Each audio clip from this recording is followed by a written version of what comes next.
Friends, welcome in my channel.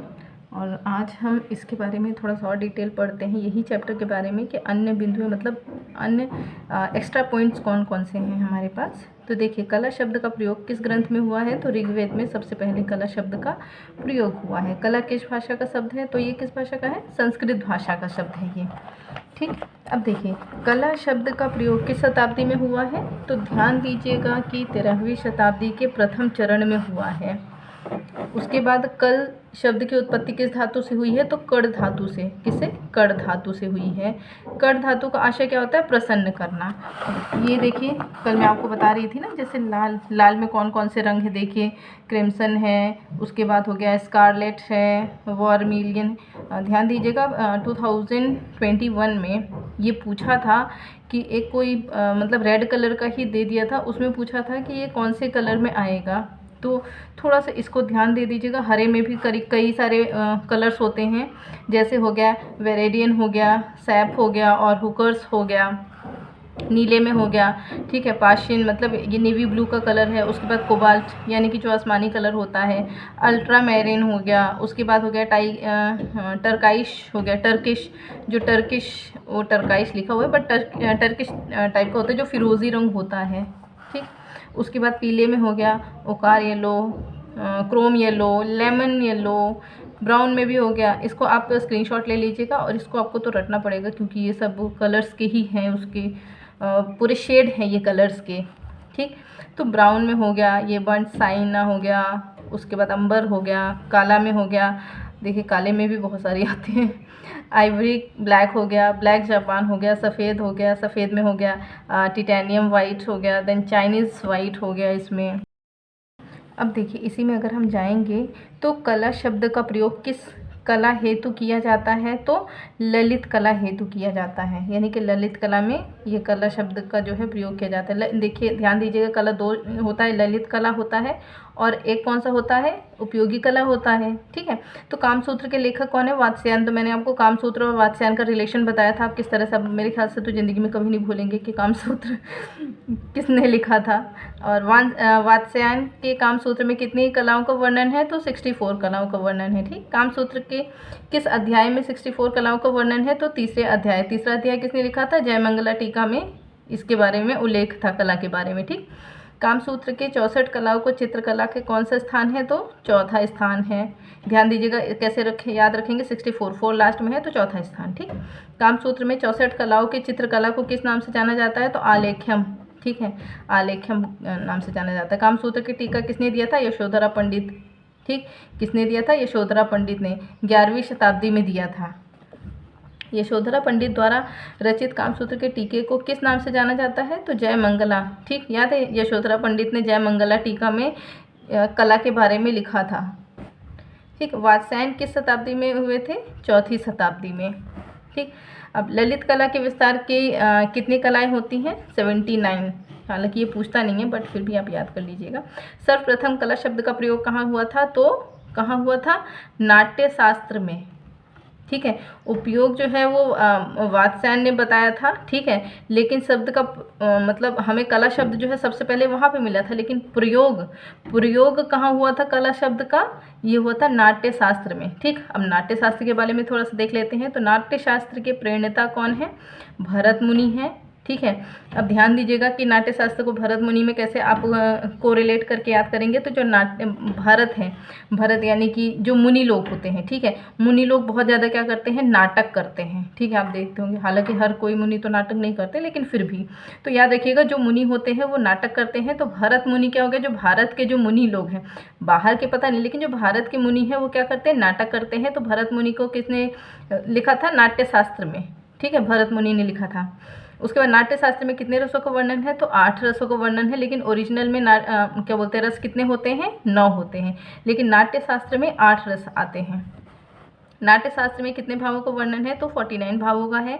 नाट्य शास्त्र में कितने प्रकार के वर्णों का उल्लेख है? तो 3 प्रकार के हैं, लाल, पीला, काला। ध्यान दीजिएगा, जो कलर है हमारे लाल, पीला, नीला होता है, लेकिन नाट्य शास्त्र में कौन सा है? ये काला एक्स्ट्रा दे दिए। ठीक है, किसके द्वारा किया गया कला का विभाजन सर्वमान्य है? तो हिंगेल का सबसे ज़्यादा जो है मान्य है। ठीक है, बाकी मैंने आपको बताया था कि हिंगेल ने क्या बोला है। उसके बाद हर एक का मैंने बताया था आपको, ठीक है। उसको आप कोरिलेट करके आप याद कर लीजिए। मैं अगर आपने पुरानी वीडियोस नहीं देखा है तो आप देख लीजिए, उसमें पूरा मैंने रिलेट करके बताया ताकि आप उसको अच्छे से याद करें कि किसने क्या बोला था। हिंगेल के वर्गीकरण को किस नाम से जानते हैं? तो क्या किस नाम से जाने जाते हैं? ये हिंगेलियन क्लासिफिकेशन ऑफ फाइन आर्ट के नाम से जानते हैं। कला कितने प्रकार की होती है? तो दो होती है, उपयोगी और ललित, ठीक है। उपयोगी कला होती है और ललित कला होती है, ठीक है। उपयोगी कला में कौन सी आती है? उपयोगी कला में आपकी जो है ये क्या बोलते हैं, जैसे जो उपयोग में हमें की जाती है, जैसे कि लकड़ी के द्वारा जो बनाया जाता है, ठीक है, ये सब चीज़ें। ललित कला में कौन सी होती है? ललित कला में हमारी 5 होती है। कौन कौन सी होती है? ये आपका कला होता है, जैन वास्तुकला होता है। इसके बारे में पूरी डिटेल मैंने आपको पहले भी बता रखा है, ठीक है। और भी आगे हम देख लेते हैं, ठीक है। तो उपयोगी कला में हमें क्या प्रदान करती है? भौतिक सुख। यानी कि उपयोगी कला वो होती है जो हम बेचते हैं और जिससे हमें पैसा मिलता है, ठीक है। लेकिन ललित कला वो होती है जिससे हमें आनंद मिलता है, ठीक है। उपयोगी कला किससे संबंधित है? तो देखिए, आभूषण निर्माण हो गया, रंगाई छपाई, बढ़ईगिरी, ठीक है, अन्य व्यावसायिक कार्यों से। तबकि ललित कला क्या हमें प्रदान करती है? आत्मिक सुख, ठीक है। ललित कला के दायरे में कितनी कलाएं आती हैं? 5 आती हैं।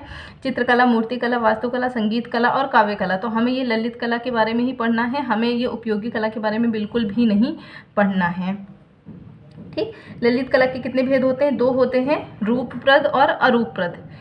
किसका चक्षु रूप होता है उसे क्या कहते हैं? वो मैं आपको बताई थी, रूपप्रद होता है।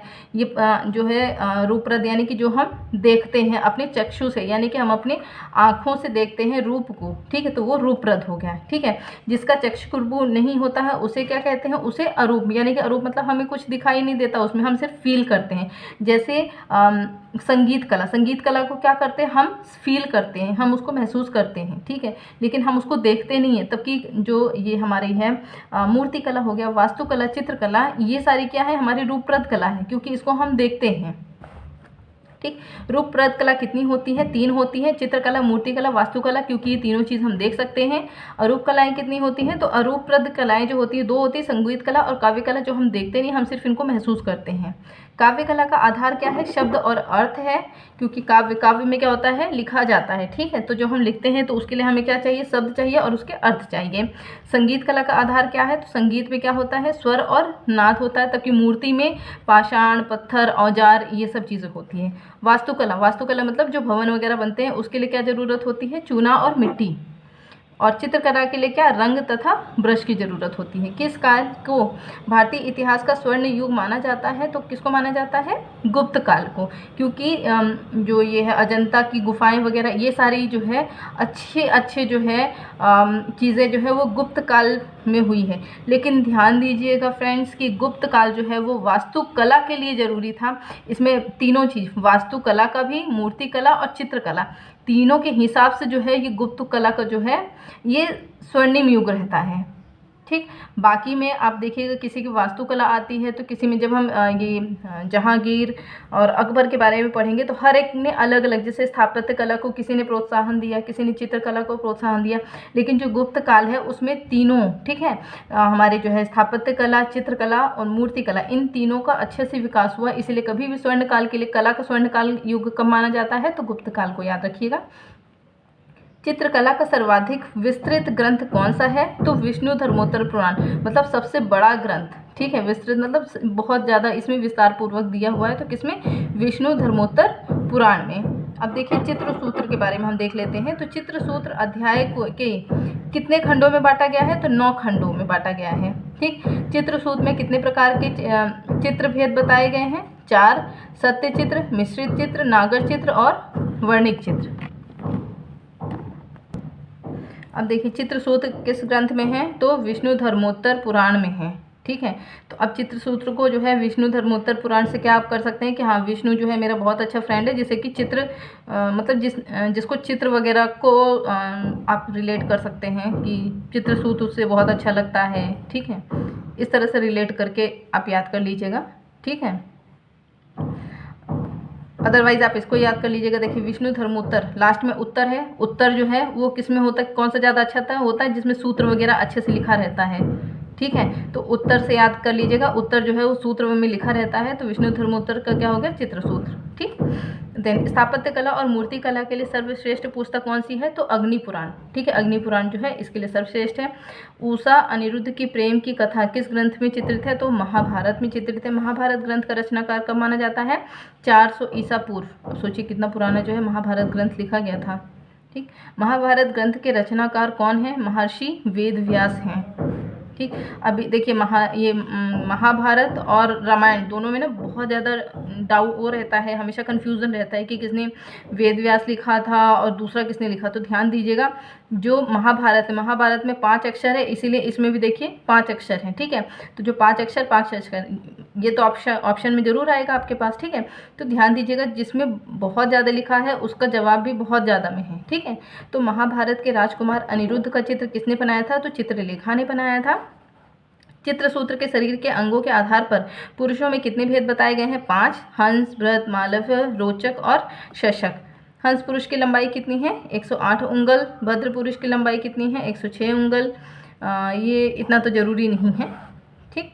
मनुष्य कितने ताल में विभक्त किए गए हैं, तो ये इम्पोर्टेंट है। ठीक है, कि मनुष्य हो गया, उसके बाद वामन हो गया, तो ये 7.5 ताल में है। ठीक है, इसके बारे में और मैं डिटेल्स आपको बता दूंगी। ठीक है, चित्र सूत्र में स्त्रियों को कितने प्रकार के बताया गया है, तो 5 तरह की बताया गया है। बाकी ये सब नहीं पूछता है, इतना याद रखिएगा कि 5 तरह के बताया गया है। चित्र सूत्र में केसों की संख्या कितनी बताई गई है, वो भी 5 ही बताई गई है। ठीक है, चित्र सूत्र में नेत्रों की कितने प्रकार के बताए गए हैं, तो वो भी 5। लेकिन इसको जो है आप थोड़ा सा याद कर लीजिएगा। ठीक है, कि चपलाकृत क्या होता है, धनुषाकार नेत्र होते हैं। समाकृत क्या होता है, गोलाकार नेत्र होते हैं। ठीक है, मत्स्योद्रा क्या होता है, मछली के समान नेत्र होते हैं। ठीक। और उसके बाद देखिए उत्पल पत्रव, ठीक है, नीलकमल के समान होते हैं। ठीक है, उसके बाद हो गया पद्म पत्र निभा, जो कि कमल पंखुड़ी के समान होते हैं। ठीक, ये क्वेश्चंस में पूछ लेता है, तो इसीलिए थोड़ा सा इसको ध्यान दीजिएगा। ठीक। अब देखिए चित्र सूत्र में कितने प्रकार के वर्ण बताए गए हैं। ठीक है, तो इसमें बताए गए हैं 5 तरह के वर्ण, लाल, पीला, नीला, काला तथा सफ़ेद। इसमें काला और सफ़ेद जो है वो एक्स्ट्रा मिला है। ठीक है, चित्र सूत्र में कितने रसों का वर्णन है, तो 9। ध्यान दीजिएगा, चित्र सूत्र में 9 रसों का है, तबकि हमने अभी पीछे पढ़ा था। ठीक है, उसमें कितने थे, 8। तो वो हमारा कौन सा था जिसमें हमने 8 पढ़ा था, तो नाट्य शास्त्र में हमने पढ़ा था कितने हैं, 8 हैं। तबकि चित्र सूत्र में कितने हैं, 9 हैं। ठीक है, रामायण ग्रंथ के रचनाकार, अब ध्यान दीजिएगा, रामायण ग्रंथ की बात आ गई। अभी हमने महाभारत के बारे में पढ़ा था, तो रामायण में क्या हो गया, 500 ईसा पूर्व। ठीक। अब देखिए रामायण ग्रंथ के रचनाकार कौन है, तो देखिए रामायण 4 अक्षरों का है, तो वाल्मीकि ये भी 4 अक्षरों का है। तो इस तरह से आप याद करिए, क्योंकि मैं बहुत कंफ्यूज होती थी जब मुझे रामायण और महाभारत के रचयिता के नाम जो है याद करना पड़ता था, मैं हमेशा कंफ्यूज होती थी। तो आप इस तरह से, अगर आप भी कंफ्यूज हैं, तो आप भी इस तरह से अपनी कन्फ्यूज़न दूर कर सकते हैं। रामायण में कला को किस नाम से जाना जाता है, तो कला को उसमें शिल्प के नाम से जाना जाता है। ठीक है, थेरा थेरी गाथा नामक ग्रंथ किस धर्म से संबंधित है, तो बौद्ध धर्म से संबंधित है। रामायण में किसके विषय में चित्रशाला थी, तो किसके विषय में थी, रावण के समय में। ठीक है, चित्रशाला, रावण ने अपने यहाँ पे चित्रशाला बनवाई थी। ठीक।